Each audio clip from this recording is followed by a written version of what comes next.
More than 260 COVID-19 patients in South Korea tested positive for the coronavirus after having recovered, raising alarm that the virus might be capable of reactivating or infecting people more than once.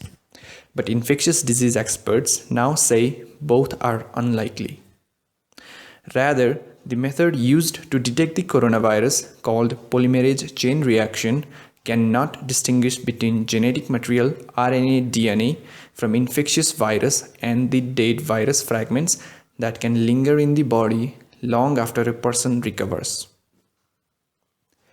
Carol Soskes-Rees, a professor of biology and neuroscience at New York University, who was not involved in the testing, said, although somebody can recover and no longer be infectious, they may still have these little fragments of inactive viral RNA which turned out positive on those tests.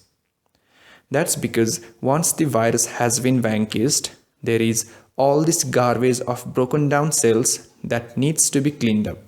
Within that garbage are the fragmented remains of now non-infectious viral particles. Rees said that to determine whether or not someone is harboring infectious virus or has been reinfected with the virus, a completely different type of test would be needed, one that is not typically performed. Instead of testing the virus as it is, lab technicians would have to culture it or place that virus in a lab dish under ideal conditions and see if it was capable of growing.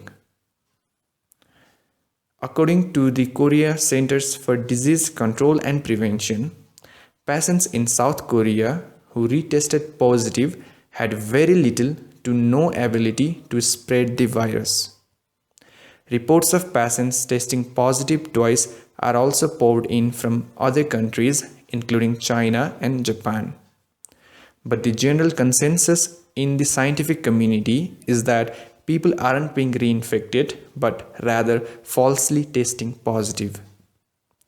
The CDC added that unlike other viruses such as HIV and chickenpox, which can break into the nucleus of human cells and stay latent for years before reactivating, the coronavirus stays outside of the host cell's nucleus. This means it does not cause chronic infection or recurrence, as explained by Dr. Oh Myung-don, the head of the CDC committee. In the future, it could be possible that the coronavirus mutates and infects people who have previously overcome it, similarly to flu.